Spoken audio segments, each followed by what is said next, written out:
Hello everyone, माझं नाव Satyajit. राज्यसेवा MPSC 2025 पासून subjective बनली आहे आणि ह्या बदललेल्या सिलेबस मध्ये इतर 4 GS प्रमाणे एक नव्यानं जो सिलेबस ऍड झालाय तो आहे ऑप्शनल. हे ऑप्शनल काही सब्जेक्टच्या लिस्ट मधनं तुम्हाला चॉईस करण्याचा एक टॉपिक आहे, एक विषय तुम्हाला निवडायचा आहे. पण हे निवडताना कुठला विषय निवडू, हा घेऊ की तो घेऊ, हे फार इम्पॉर्टंट क्वेश्चन्स तुमच्या समोर येणार आहेत. हा डिसिजन का महत्वाचा आहे हा तो वेगळा मुद्दा, पण हे कन्फ्युजन आपल्याला कसं सॉल्व्ह करता येईल हे आपण ह्या व्हिडिओमध्ये नेमकं बघणार आहोत. हा डिसिजन का महत्वाचा, ही चॉईस का महत्वाची, ह्यासाठी माझ्याकडे 2 आर्ग्युमेंट्स आहेत. ऑप्शनल चॉईस करण्यासाठी तुम्हाला जर बघितला तर मार्कांच्या वेटेज प्रमाणे 1750 पैकी 500 मार्कांना हा ऑप्शनल पडतोय. 500 मार्काला ते विचारणार आहेत. 1750 पैकी 500 हे खूप मोठा आकडा आहे. ऍडिशनली ही जो ऑप्शनल आहे, हा ऑप्शनलचा स्कोरिंग पोटेन्शियल GS पेक्षा अधिक आहे. इमॅजिन करा की एक सेम कॅन्डिडेट, एक सेम टॉपर, UPSC मध्ये कसं घडतंय की एक सेम टॉपर जो GS मध्ये 45% मॅक्सिमम पोहोचतोय, तो ऑप्शनल मध्ये 60% पोहोचतोय. So as compare to GS, optional हा बूस्ट देतोय, हा जास्त स्कोरिंग पोटेन्शियल असणारा टॉपिक आहे. म्हणून ऑप्शनलची निवड ही सर्वाधिक महत्वाची एक गेम चेंजर डिसिजन असणार आहे. म्हणून ह्या डिसिजनला तुम्ही केअरफुली बघावं, सायंटिफिकली बघावं, म्हणून हा एक हेल्प करणारा व्हिडिओ समोर आणतोय. आज आपण बघूया की ह्या ऑप्शनलची निवड करताना कुठले निकष महत्वाचे, कुठला प्रिफरन्स महत्वाचा, 2 किंवा अधिक निकषांमध्ये जर डिबेट असेल, कन्फ्युजन असेल तर कुठला निवडावा हे आपण बोलूया. त्याआधी आपण लिस्ट करू की असे कुठले कुठले निकष आहेत की जे निकष तुम्ही MPSCचा ऑप्शनल निवडताना लक्षात घ्यायला हवेत. त्यातला सर्वात पहिला निवड आपण पहिला निकष घेऊ शकतो, तुमची आवड, इंटरेस्ट त्याला आपण म्हणतो. इंटरेस्ट का महत्वाचा, कारण ऑप्शनल हा सब्जेक्ट डीप अभ्यास करणारा टॉपिक असणार आहे, डेप्थ मध्ये अभ्यास करायचा आहे आणि लॉंग टर्म अभ्यास करायचा आहे. रोज 4 तास, 5 तास, एखादं वर्ष, 2 वर्ष तुम्हाला वाचायचं आहे. म्हणून तुम्ही असा विषय निवडावा की ज्यामध्ये तुम्हाला इंटरेस्ट आहे. तो विषय इंटरेस्टिंगही असावा, तुमच्या आजूबाजूला दिसणारा असावा, समथिंग लाईक दिस, राईट. तर तुमचा आवड लॉंग टर्म साठी तुम्हाला सस्टेन करायला फार हेल्प करेल. MPSC न स्वतः तुम्हाला मदत करत आहे. असे 24 ऑप्शनलची लिस्ट ह्यामध्ये दिलेली आहे. ऍग्रिकल्चर, इकॉनॉमिक्स, पबॅड, झुलॉजी पासून खूप सारे ऑप्शनल्स आहेत, जसं की स्टॅटिस्टिक्स. तुमची जी आवड आहे ती ह्या 24च्या लिस्टमध्ये बसतीये का, एकदा जरूर बघा आणि ह्यातनं एक चॉईस करा, असं MPSC सांगते. दुसरा, पदवीचा विषय हे पॅरामीटर होऊ शकतो, कारण पदवीच्या विषयामध्ये, डिग्रीमध्ये किंवा PG मध्ये तुम्ही ऑलरेडी 3 वर्ष, 4 वर्ष इन्व्हेस्ट केलेले आहेत. ह्या इन्व्हेस्टमेंटमुळे तुमची बेसिक्स क्लिअर आहेत, तुमच्या कन्सेप्ट क्लिअर आहेत, जे तुम्हाला लिहायला सोपं जाऊ शकतं. म्हणून हा देखील बऱ्याचदा, जसं विद्यार्थी MA पॉलिटिकल सायन्स झाला असेल, MA सोशलॉजी झाला असेल, MA हिस्ट्री झालाय, so of course it's very convenient for them की त्यांनी हिस्ट्री घ्यावा, PSR घ्यावा, सोशो घ्यावा, जिओग्राफी घ्यावा, त्यांच्या अकॅडमिक बॅकग्राऊंडमुळे, राईट. आणखी एक पॅरामीटर होऊ शकतो त्या ऑप्शनलची यशाची टक्केवारी, स्कोरिंग पोटेन्शियल, किंवा त्याचा आपण सक्सेस रेट म्हणूया. आता हा सक्सेस रेट प्रत्येक ऑप्शनलचा वेगळा आहे. का वेगळा आहे, कसा आहे, स्केलिंग होते का, UPSC अशी का करते, मार्क एकाचे कमी दुसऱ्याचे जास्त का, हा टॉपिक आपल्या हाताच्या बाहेरचा विषय. ह्याचं रिझन का, कारण ते आपल्यासमोर ओपन होणार नाहीये कधीच त्याचं रिझन काय. पण UPSC एक हिंट देते. UPSC दरवर्षी त्यांच्या अॅन्युअल रिपोर्टमध्ये चॅप्टर 9वा चॅप्टर पब्लिश करते. त्यामध्ये UPSC मध्ये सिलेक्ट झालेल्या कॅन्डिडेट्सची प्रोफाईल असते. म्हणजे काय की त्यांचं मेन्सला मार्क किती होते, ऑप्शनल कुठले होते, किती जण पास झाले, एटसेट्रा. मी रेफरन्स घेऊन आलोय त्याच एका अॅन्युअल रिपोर्टचा. मागच्या 2 वर्षांची रिपोर्ट आपण आज डिस्कस करूया. ह्यामध्ये तुम्हाला दिसेल की पेज नंबर 86, जो 71st अॅन्युअल रिपोर्ट आहे UPSCचा, त्या अॅन्युअल रिपोर्ट मधला पेज नंबर 86 हा. ह्या पेज नंबर मध्ये तुम्हाला दिसेल की ऑप्शनलची लिस्ट केलेली आहे. चॅप्टर 9चा आपण बोलतोय, ऑप्शनलची लिस्ट आहे.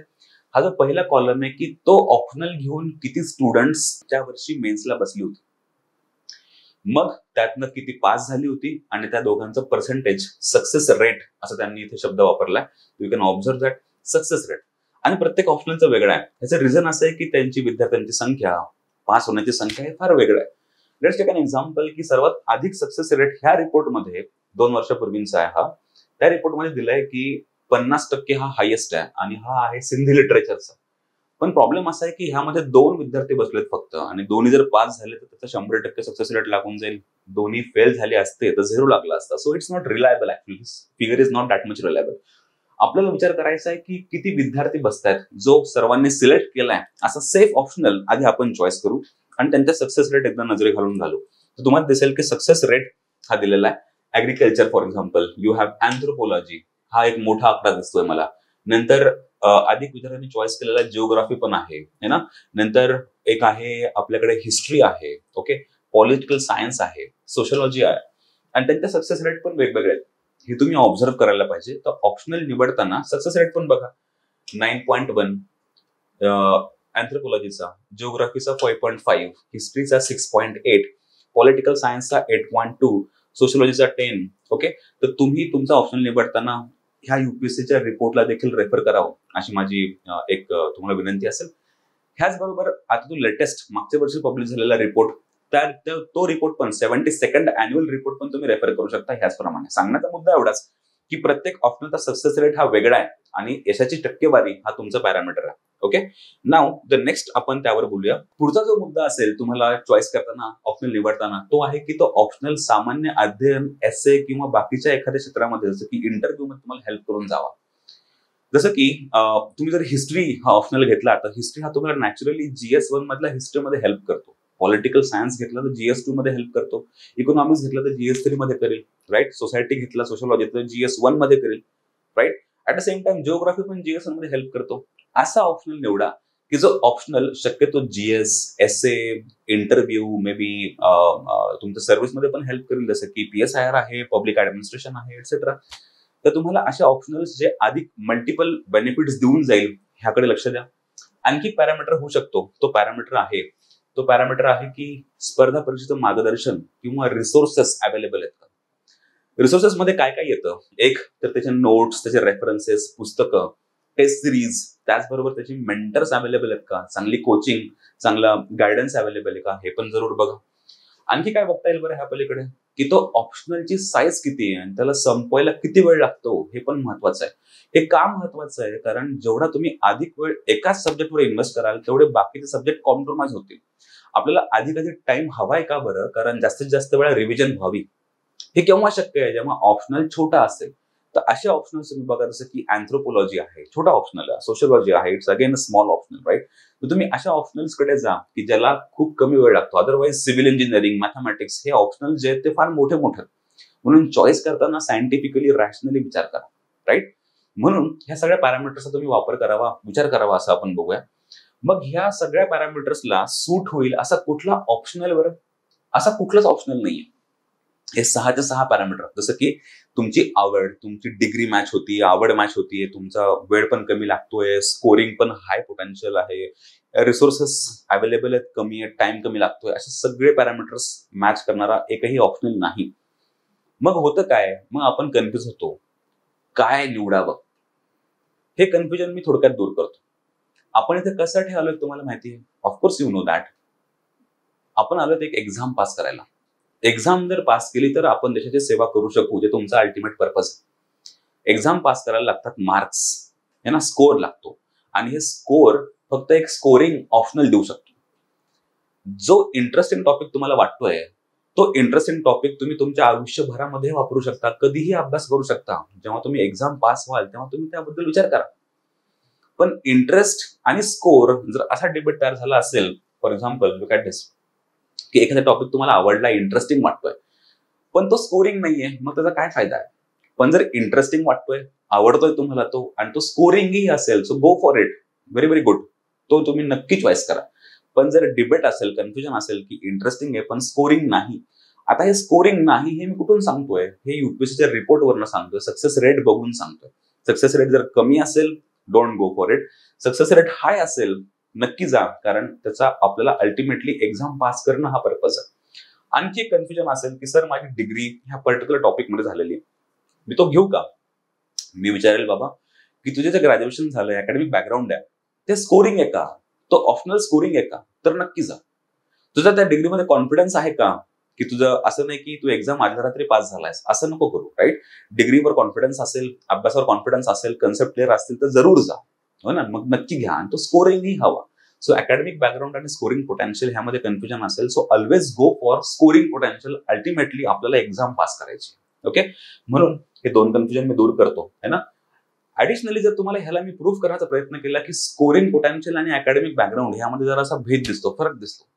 युपीएससी मध्ये स्कोरिंग पोटॅन्शियल किंवा ऑप्शनल निवडण्याची पद्धती, त्यांची अकॅडमिक बॅकग्राऊंड ह्यामध्ये फार फरक दिसतो. एक इंटरेस्टिंग वाक्य वाचून दाखवतो मी तुम्हाला. ह्या युपीएससीच्या त्याच सेम रिपोर्टमध्ये पेज नंबर 87 ला इथे एक वाक्य आहे. जर तुम्ही झूम करून बघाल तर तुम्हाला दिसेल की as far as the academic background of the recommended candidates are concerned, 63% were from engineering, followed by 24%, 24 humanities, 6% science, 6% medical. So basically ह्यावरून एवढं दिसतंय की अकॅडमिक बॅकग्राऊंड जर बघितलं, विद्यार्थी जे सिलेक्ट झालेत त्यांचं, तर सायन्सचं अकॅडमिक बॅकग्राऊंड असलेले विद्यार्थी खूप मोठ्या प्रमाणात, अराउंड 75% हे सायन्स बॅकग्राऊंडचे. पण ऑप्शनल निवडताना त्यांनी निवडलेत इकडे पेज नंबर अगेन 88 वर ऑप्शनलचं प्रमाण अधिक ह्युमॅनिटीजचं आहे. हे दोन कलर जे आहेत, रेड अँड ब्लू, हे ह्युमॅनिटीजचे कलर. ऑप्शनल निवडलेत जास्त ह्युमॅनिटीजचे, पण अकॅडमिक बॅकग्राऊंड आहे सायन्स, इंजिनिअरिंग. वाय? एक, त्यांचा इंजिनिअरिंगवर किंवा सायन्स त्यांच्या अकॅडमिक बॅकग्राऊंडवर कॉन्फिडन्स नसेल, और त्यांचे अकॅडमिक बॅकग्राऊंड स्कोरिंग नसतील. व्हॉट इज स्कोरिंग हे तुम्हाला सरळ सरळ दिसतंय. ह्युमॅनिटीजचे विषय जास्त स्कोरिंग करताना आपल्याला ऑब्झर्व होतात. Okay, so clear. तर ह्यावरून आपल्याला दिसतंय की जर कन्फ्युजन झालं की अकॅडमिक बॅकग्राऊंडला चॉईस करू की स्कोरिंगला, तो I will always suggest go for scoring. मग तुम्ही रँकिंग कशी करणार, आपल्या सगळ्या डिस्कशनचं कन्क्लुजन आपण काढू. What is the most important parameter तुम्ही लक्षात घ्यावा, तो आहे त्याचा सक्सेस रेट. स्कोरिंग पोटेन्शियल जबरदस्त हाय पाहिजे. याचं रिझन की एक्झाम पास करणं is the ultimate goal. Okay, academic background जे हे आपण 2 नंबरला घेऊ शकतो. इंटरेस्ट हे 3 नंबरला. ह्या विद्यार्थ्यांसाठी ज्यांचं अकॅडमिक बॅकग्राऊंड इज स्कोरिंग. पण असे विद्यार्थी ज्यांचं अकॅडमिक बॅकग्राऊंड स्कोरिंग नाही किंवा त्यांना त्यांच्या अकॅडमिक बॅकग्राऊंडवर कॉन्फिडन्स नाही, त्यांनी त्यांचा अकॅडमिक बॅकग्राऊंडचा पॅरामीटर जरा लो प्रिफरन्सला ठेवलं तर चालेल. त्यांनी काय करायचं की जे सगळे ऑप्शनल समोर आपल्या डोळ्यासमोर आहेत त्यांच्यापैकी जो हाय स्कोरिंग किंवा जो बेटर वाटतोय, इंटरेस्टिंग वाटतोय, इंटरेस्ट स्कोर आणि त्याचे नोट्स वगैरे अवेलेबल आहेत, ह्याला अधिक प्राधान्य द्यावं आणि मग तो ऑप्शनल निवडावा. सो प्रिफरन्सचा स्टाईल असा असेल, स्कोरिंग आधी. जनरली हा जो पॅरामीटर आहे हा मॅक्सिमम स्टुडंटला लागू पडतो. जनरली बऱ्याच विद्यार्थ्यांचं सायन्स बॅकग्राऊंड असतं आणि आपण आपल्या डिग्रीज कशा कम्प्लीट करतो हे आपल्या सर्वांना, बऱ्याच जणांना माहिती आहे. ऑफकोर्स आय एम नॉट ॲलिजिंग सगळीकडे, सगळ्या विद्यार्थ्यांचं असं होत नाही. पण ज्या विद्यार्थ्यांचं जनरली असं होतं की डिग्री काही कारणास्तव है ना, की नॉट दॅट मच कॉन्फिडंट, त्यांनी काय करावं, सरळ सरळ जो ऑप्शनल इंटरेस्टिंग वाटतोय, स्कोरिंग वाटतोय, नोट्स अवेलेबल आहेत, मेंटरशिप आहे, जरूर तो ऑप्शनल निवडावा. इतकं सोपं आहे calculation. In nutshell, in conclusion, what I can tell you की स्कोरिंग पोटेन्शियल हे तुम्ही लक्षात घ्यावं. म्हणून ह्या नोटवर मी आजचं डिस्कशन थांबवतो. Thank you very much. In case जर तुम्हाला आणखी काही ह्या निगडीत, ह्या टॉपिकशी निगडीत डिस्कस करावं वाटलं, कन्फ्युजन वाटलं, दिस इज माय फोन नंबर.